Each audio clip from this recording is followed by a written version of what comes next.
Hello दोस्तों, कैसे हो आप सब। आप सभी का फिर से एक बार वेलकम है हमारे इस क्लास में, जिसमें हम सीखेंगे कि आप वीबीए कोड चैट जीपीटी से किस प्रकार जनरेट करवा सकते हो।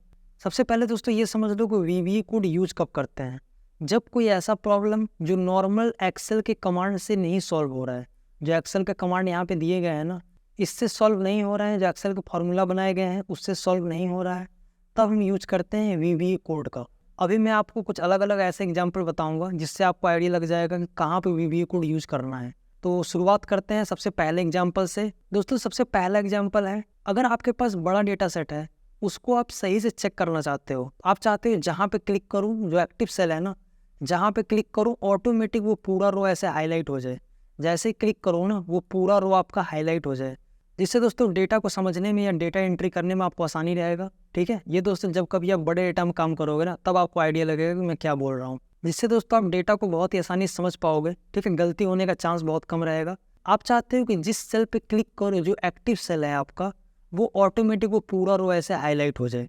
तो दोस्तों इसके लिए एक्सेल में कोई भी ऑप्शन नहीं है, इसके लिए कोई भी कमांड हमारे पास एक्सेल में नहीं है। दोस्तों सबसे पहले मैं चैट जीपीटी में जाऊँगा, अपना यहाँ प्रॉम्प्ट में लिख देता हूँ, तब जाकर मैं आपको दिखाता हूँ। देखिए दोस्तों मैंने यहाँ पे क्या प्रॉम्प्ट लिखा है, मुझे एक्सेल में वीबीए कोड चाहिए। ठीक है, मेन क्वेश्चन, जो एक्टिव सेल की पूरी रो को येलो बैकग्राउंड, ठीक है, जो आरजीबी फॉर्मेट में लिख दिया, ये लिखो मत लिखो कोई मतलब नहीं है, इसको मैं हटा ही देता हूँ, नहीं तो आप सोचोगे कि बहुत ज़्यादा कठिन बन जा रहा है। जो एक्टिव सेल के पूरी रो को येलो बैकग्राउंड और ब्लैक बॉर्डर, इसको भी हटा देता हूँ, केवल येलो बैकग्राउंड ही चाहिए, ब्लैक बॉर्डर भी नहीं चाहिए।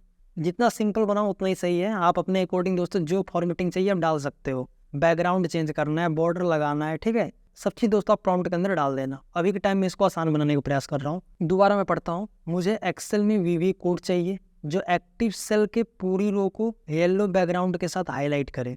ठीक है, जो एक्टिव सेल है उसको येलो बैकग्राउंड के साथ हाईलाइट करे। ये कोड तब रन होना चाहिए जब मैं किसी सेल को सेलेक्ट करूँ। देखो, जब मैं किसी सेल को ऐसे सेलेक्ट करूँ ना, तब ये कोड हमारा एक्टिवेट हो जाए। ठीक है, कोड में हमने क्या बोला, ठीक है, पूरे रो में बैकग्राउंड कलर येलो हो जाए। तो इसके लिए मैं क्या करूँगा, चैट जीपीटी को मैं यहाँ पे अपने प्रॉम्प्ट को सेंड करूँगा। अब देखिए दोस्तों आपको एक वीबीए कोड देगा, मेन चीज़ है कि इसको आपको यूज कैसे करना है ये आपको समझना है। तो स्टेप बाय स्टेप इसको हम रीड करेंगे, ठीक है, तब जाकर हम सारी चीज़ें अप्लाई करेंगे। ठीक है, क्योंकि दोस्तों ये फॉर्मूला नहीं है, क्योंकि इसमें दोस्तों थोड़ा सा आपको अलग करना पड़ेगा। क्या बोल रहा है, सबसे पहले तो फर्स्ट स्टेप बोल रहा है कि आप ऑल्ट के साथ F11 प्रेस करोगे, जिससे वीबीए एडिटर ओपन हो जाएगा। स्टेप बाय स्टेप करते हैं। ऑल्ट F11 प्रेस कर दिया, ठीक है, देखो वीबीए एडिटर आपको ओपन हो गया, विजुअल बेसिक फॉर एप्लीकेशन। ठीक है, ये होता है वीबीए। उसके बाद क्या बोल रहा है, चैट जीपीटी में जाते हैं, बोल रहा है कि वीबीए एडिटर में अपने सीट का नाम ढूंढिए जिसमें आप कोड लिखना चाहते हो। ठीक है, लेफ्ट साइड में आपको मिलेगा प्रोजेक्ट एक्सप्लोर में, देखो आप यहाँ पे लेफ्ट साइड में ये रहा प्रोजेक्ट एक्सप्लोर, ये सीट 1 है ना, सीट 1 में मुझे ये रूल लगाना है, तो सीट 1 पे ऐसे क्लिक कर देना। ठीक है, फिर बोल रहा है उस सीट पे आपको डबल क्लिक करना है, जिससे आपको कोड विंडो ओपन हो जाएगा। देखो इस पर डबल क्लिक करना है, कोड विंडो ओपन हो जाएगा। इसी में हम कोड को कॉपी पेस्ट करेंगे। कौन सा कोड को, इस कोड को, इसको कर लेना कॉपी। देखो बोल रहा है वहाँ नीचे दिया गया कोड को आप पेस्ट कर दीजिए। कॉपी कर लिया था, इसको कर दिया मैंने पेस्ट, पेस्ट हो गया। ठीक है, फिर आते हैं देखते हैं क्या बोल रहा है ये। फिर बोल रहा है इस कोड का काम क्या होगा, जब भी आप सेल को सेलेक्ट करोगे पूरी रो को येलो बैकग्राउंड से हाईलाइट कर देगा वो। तो मैं देखता हूँ यहाँ पे, इसको कर दूंगा क्लोज। क्लोज करने के बाद जैसे ही क्लिक करूंगा, देखो येलो बैकग्राउंड से आपको हाईलाइट करके दिखा रहा है। और एक इंपॉर्टेंट चीज़ और है कि जब कभी आप अपने एक्सेल फाइल में वीबीए कोड का यूज़ करते हो, तब आप अपने एक्सेल फाइल को जब सेव करोगे ना, यहाँ पे जब फर्स्ट टाइम आप सेव करोगे, तो यहाँ पे आपको एक्सेल वर्कबुक नहीं करना है, एक्सेल मैक्रो इनेबल्ड वर्कबुक करना है। तब जाके आप यहाँ पे सेव बटन पे क्लिक करोगे। आगे दोस्तों आने वाले जितने भी एग्जाम्पल मैं बताऊंगा, सभी में वीबीए कोड यूज करूंगा। तो जब कभी तो फाइल को आप सेव करोगे ना, तो नॉर्मल एक्सेल फाइल में सेव नहीं करना है। उसके बाद दोस्तों नेक्स्ट एग्जाम्पल है हमारा, जिसमें हम समझेंगे कि आप ऑटो फिट कॉलम किस प्रकार कर सकते हो। ऑटो फिट कॉलम मतलब जैसे कि मैं चाहता हूँ कि अगर यहाँ पे लिखूँ मैं सीरियल नंबर, तो सीरियल नंबर के लिए केवल इतना कॉलम चाहिए ना, इतना कॉलम का विड्थ चाहिए ना, तो ऑटोमेटिक कॉलम का विड्थ इतना हो जाए। फिर मान लो यहाँ पे मैं लिख रहा हूँ क्या, एम्प्लॉय नेम।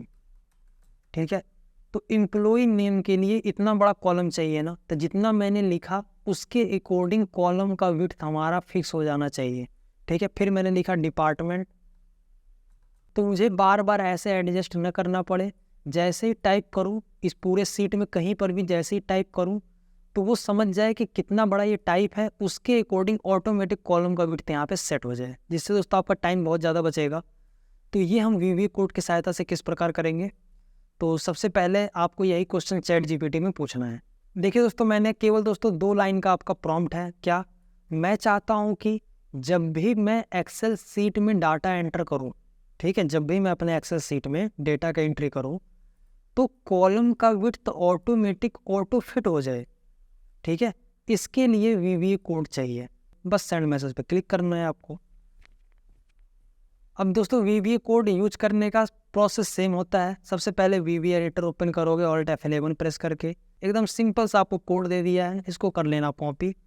कॉपी करने के बाद अपने एक्सेल सीट में जाना, वही प्रोसेस मैं यहाँ फॉलो करता हूँ, ऑल्ट F11, ठीक है, सीट 1 पे अप्लाई करना है, इस पर डबल क्लिक करना और यहाँ पे आपको उस कोड को कर देना है पेस्ट। पेस्ट करने के बाद इसको कर देना क्लोज। अब जब कभी आप यहाँ पे कोई भी डेटा एंटर करोगे, मान लो मैंने लिखा सीरियल नंबर, जैसे ही आगे जाओगे ऑटोमेटिक आपको कॉलम विड्थ फिक्स हो जाएगा, एम्प्लॉय नेम, ठीक है, ऑटोमेटिक देखिए दोस्तों कॉलम का विड्थ आपका फिट होता चला जाएगा। डिपार्टमेंट, ठीक है दोस्तों, मान लो यहाँ पे एम्प्लॉय नेम आपका बहुत बड़ा है, राम कुमार सिंह मैंने लिख दिया, राम कुमार सिंह। अब देखिए दोस्तों ये GH आगे जा रहा है ना, तो ऑटोमेटिक कॉलम विड्थ थोड़ा सा बड़ा हो जाएगा, देखो ध्यान से। तो इस टाइप से आपका दोस्तों टाइम बहुत ज़्यादा बचेगा कि जब कभी आप डेटा एंट्री करोगे ना तो आपको बार बार ऐसे सेट करने की जरूरत नहीं पड़ेगी। और इस फाइल को भी आपको सेव कहाँ करना है, ठीक है, पहले एग्जाम्पल में बताया था कहाँ पे, मैक्रो इनेबल्ड वर्कबुक, यहाँ पे देखो macro enabled workbook. Normal Excel में सेव मत करना। वैसे दोस्तों ये भी हमारा एक्सेल फाइल है, सारा फॉर्मूला सारा कमांड आपका एकदम एज इसमें भी दोस्तों एकदम सेम काम करेगा, लेकिन जब वीवीए को यूज करोगे तो इसको आपको इस फॉर्मेट में सेव करना है, ठीक है। उसके बाद दोस्तों नेक्स्ट एग्जाम्पल है सीट फाइंडर। सीट फाइंडर का काम क्या होता है, जैसे कि मैं कोई फाइल ओपन करके आपको दिखाता हूँ तब ज़्यादा समझ में आएगा। अब दोस्तों यहाँ पे देखो आप, बहुत सारे सीट हैं हमारे पास, ठीक है, बहुत सारे सीट हैं, Ctrl+D, Ctrl+R, Ctrl+E, जैसे दोस्तों मैंने नाम दे रखा है। आपके पास एक्सेल वर्कबुक में बहुत सारे सीट होते हैं। अब यहाँ पे एक्सेल में कोई भी हमारा ऐसा कमांड नहीं दिया गया है कि आप सीट को फाइंड कर सको, ठीक है। ऐसे मान लो दोस्तों आपके पास एक एक्सेल फाइल में आपके पास 100 सीट है। सीट को अगर आपको फाइंड करना है कि ये सीट इसमें है कि नहीं है या कहाँ पे है, तो ऐसे दोस्तों आप एक एक करके ऐसे आगे बढ़ोगे तो आपका बहुत ज़्यादा टाइम लगने वाला है। ऐसे दोस्तों एक एक करके ढूंढोगे तो आपका बहुत ज़्यादा टाइम लगेगा। तो इसके लिए दोस्तों आप एक कोड बनवा सकते हो, किससे, वीवी कोड से। देखो दोस्तों बहुत ही आसान है, मैं बना के दिखाता हूँ आपको। सबसे पहले अपना क्वेश्चन यहाँ पर टाइप कर लेता हूँ। देखिए दोस्तों मैंने क्या लिखा है कि मुझे वीवी कोड चाहिए जो एक्सेल वर्कबुक में, ठीक है, पूरे एक्सेल फाइल में किसी सीट का नाम ढूंढ सके। अगर सीट मिल जाए तो उस सीट को खोल दे, नहीं तो एक मैसेज दिखाए कि सीट नहीं मिली है, ठीक है। बहुत ही दोस्तों आसान है। जो मैंने यहाँ पे, जो दोस्तों मैं आपको क्वेश्चन बोल रहा था ना, वही मैंने यहाँ पे टाइप कर दिया कि मुझे आप एक वीवीए कोड दे दो जो सीट को फाइंड कर सके। अगर सीट उसको मिल जा रहा है तो सीट को एक्टिवेट कर दे कि ये रहा सीट, खोल के दे दे आपको सामने, ठीक है। वही मैंने लिखा है। इसको पहले मैं यहाँ पे सेंड करता हूँ, तब जाके आपको दिखाता हूँ क्या ये हमें कोड दे रहा है, ठीक है, तब ज़्यादा समझ में आएगा आपको। देखिए दोस्तों ये इसने कोड दिया है, प्रोसेस आपका सेम टू सेम है। इस कोड को मैं कर लेता हूँ कॉपी। कॉपी करने के बाद आपको जाना है अपने सीट में, ऑल्ट F11 प्रेस करना है। प्रेस करने के बाद यहाँ पे दोस्तों इंसर्ट में मॉड्यूल में जाओगे। कोड पेस्ट करने के लिए मैंने एक पेज ओपन कर लिया। अब दोस्तों इस कोड को आपको रन करना है, इस कोड को चलाना है। तो चलाने के लिए आप फंक्शन की का F5 प्रेस करोगे। जैसे ही F5 प्रेस करोगे ये कोड डायरेक्टली आपका रन हो जाएगा। बोल रहा है please enter seat name are you looking for. तो मैं यहाँ पे जैसे कि मान लो फाइंड करना चाहता हूँ कि फंक्शन की नाम से कोई सीट है क्या हमारे पास। फिर यहाँ पे करूँगा ओके। जैसे ही ओके करूँगा देखिए दोस्तों इसको क्लोज कर देता हूँ। फंक्शन की का नाम का जो सीट था ना, ऑटोमेटिक देखिए दोस्तों यहाँ पे ओपन हो गया, ठीक है। इस सीट में अभी के टाइम तो कुछ भी नहीं है, लेकिन ये सीट आपको ओपन करके दे दिया। अब दोस्तों मान लो दोबारा आपको सीट फाइंड का डायलॉग बॉक्स लाना है, तो आपको कहाँ पे जाना है, तो इसके लिए दोस्तों आपको जाना है व्यू टैब में। यहाँ पे मिलेगा मैक्रो, यहाँ पे मिलेगा व्यू मैक्रो। देखिए दोस्तों ये आ रहा है फाइंड एंड ओपन सीट, ठीक है। इस पर क्लिक करके आप करना रन। रन करते ही वही आपका डायलॉग बॉक्स दोबारा ओपन हो जाएगा। जैसे कि मान लो आपको फाइंड करना है कि Ctrl+R, कोई सीट है क्या, ओके करो। देखिए तो ये रहा Ctrl+R नाम का सीट, ठीक है। इस टाइप से दोस्तों आप किसी भी सीट को अगर फाइंड करना है ना तो यहाँ पे आप आसानी से फाइंड कर सकते हैं, ठीक है। तो इसके लिए दोस्तों हमारा नॉर्मल एक्सेल कमांड नहीं है, तो इसके लिए VBA यूज करना ही पड़ेगा आपको। अब आ रहा है समझ में आपको कि VBA का यूज़ क्यों करते हैं। वैसे दोस्तों धीरे धीरे आपको और भी ज़्यादा समझ में आएगा, अभी तो मैं आपको बेसिक एग्जाम्पल बता रहा हूँ। आने वाले दोस्तों क्लास में मैं आपको और भी एडवांस VBA कोड समझाऊंगा। तो नेक्स्ट एग्जाम्पल समझते हैं हम दोस्तों। इस एग्जाम्पल में हम समझेंगे, अगर आपने अपने सीट में जो डेटा एंट्री कर रखा है, ठीक है, डेटा एंट्री पूरी तरीके से कंप्लीट है, इसमें आपको चेक करना है कि क्या आपने जल्दबाजी में कहीं पे स्पेलिंग वगैरह तो मिस्टेक नहीं कर दिया है। तो आप चाहते हो कि जहाँ जहाँ पे स्पेलिंग मिस्टेक है ऑटोमेटिक वो सेल हाईलाइट करके दिखा दे कि भाई यहाँ पे आपने स्पेलिंग मिस्टेक कर रखा है। तो इसके लिए कोई VBA कोड बनाना चाहता हूँ मैं, तो मैं यहाँ पे जाऊँगा ChatGPT में। देखो तो मैंने क्या लिखा है कि मुझे एक VBA कोड दो जो मेरी एक्सेल वर्कशीट में सभी स्पेलिंग मिस्टेक को हाईलाइट करे, ठीक है। ये कोड एक्टिव सीट के हर सेल को लूप करे, मतलब एक्टिव सीट के हर सेल को चेक करे कि जो सेल में स्पेलिंग मिस्टेक है उन्हें येलो कलर से हाईलाइट करे, ठीक है। आप जिस भी कलर से हाईलाइट करना चाहते हैं यहाँ पे आप लिख देना, ठीक है। बस हो गया आपका, सेंड मैसेज पर क्लिक कर दो। बहुत ही दोस्तों आसान था, कुछ नहीं, मैंने ये बोला कि एक्सेल सीट में, ठीक है, स्पेलिंग मिस्टेक हमें चेक करना है। पूरे सीट में हर सेल को लूप करे, हर सेल को चेक करे, जहाँ पे मिल जाए उसको येलो कलर से हाईलाइट कर दे। बस आपका वही सेम टू सेम प्रोसेस आपको बता रहा है, ठीक है, वही आपको फॉलो करना है। सबसे पहले कोड को कर लेता हूँ कॉपी करने के बाद अपने एक्सेल सीट में जाऊँगा जहाँ पे आपको ये चेक करना है। Alt F11 प्रेस करूँगा और इंसर्ट में जाऊँगा, मॉड्यूल में जाऊँगा, यहाँ पे कर दूँगा पेस्ट करने के बाद इस कोड को आप यहाँ से भी डायरेक्टली रन कर सकते हो F5 प्रेस करके, या तो आप व्यू मैक्रो में ये रहा हाईलाइट स्पेलिंग एरर। देखिए दोस्तों रन करते ही ऑटोमेटिक देखिए दोस्तों ये हाईलाइट करके आपको दिखा रहा है कि वेस्ट का स्पेलिंग आपका गलत है, पेन ड्राइव का स्पेलिंग आपका गलत है, ठीक है। इस टाइप से दोस्तों जहाँ जहाँ पे स्पेलिंग मिस्टेक रहेगा ना आपकी सीट में वो आपको प्रॉपर यहाँ पे हाईलाइट करके दिखा देगा।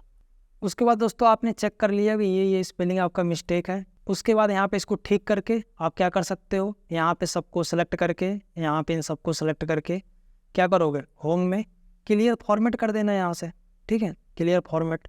तो आपका जो येलो कलर से हाईलाइट है ना वो हट जाएगा आप। उसके बाद दोस्तों लास्ट एग्जाम्पल है हमारा जिसमें हम समझेंगे कंडीशन के हिसाब से किसी भी रो को अगर डिलीट करना है, ठीक है, मतलब नॉर्मल डिलीट नहीं करना है कि इस रो को ऐसे सेलेक्ट करके मैंने डिलीट कर दिया, नहीं, एक कंडीशन दिया जाएगा आपको कि ये कंडीशन अगर कहीं मिल रहा है तभी डिलीट हो। एग्जाम्पल ओपन करता हूँ तब जाके आपको दिखाता हूँ। देखिए दोस्तों ये डेटा सेट है हमारे पास। अब हमें काम दिया गया है क्या, ये दोस्तों मान लीजिए बहुत बड़ा डेटा सेट है आपके पास, इसमें आपको कहीं पर भी निगेटिव स्टॉक अगर मिल जाए, ठीक है, जो निगेटिव स्टॉक क्वांटिटी है कहीं पर भी अगर ये रो मिल जाए ना तो ये पूरा रो ऐसे डिलीट हो जाए। तो ऐसे मैं चाहता हूँ कि ऑटोमेटिक चेक करे कि निगेटिव हमारा ये डेटा सेट है कहाँ पे, उसको ये डिलीट कर देना चाहिए, ठीक है। कंडीशन के हिसाब से मुझे अपने रो को डिलीट करना है। तो इसके लिए मैं ChatGPT में क्या पूछूंगा, क्या बोलूँगा। देखिए दोस्तों मैंने क्या प्रॉम्प्ट यहाँ पे ChatGPT में लिखा है कि मुझे एक्सेल में एक VBA कोड चाहिए, है ना, बिना VBA कोड का होगा नहीं। सबसे पहले मैंने क्लियर कर दिया कि मुझे VBA कोड चाहिए।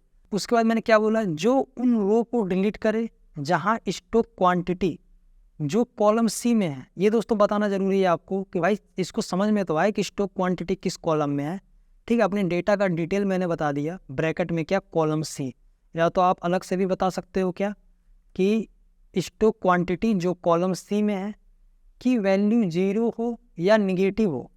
अगर जो ये स्टॉक क्वांटिटी है अगर 0 हो, ठीक है, या हमारा क्या हो, निगेटिव वैल्यू हो, तब जाके क्या करें, उन्हें डिलीट कर दे।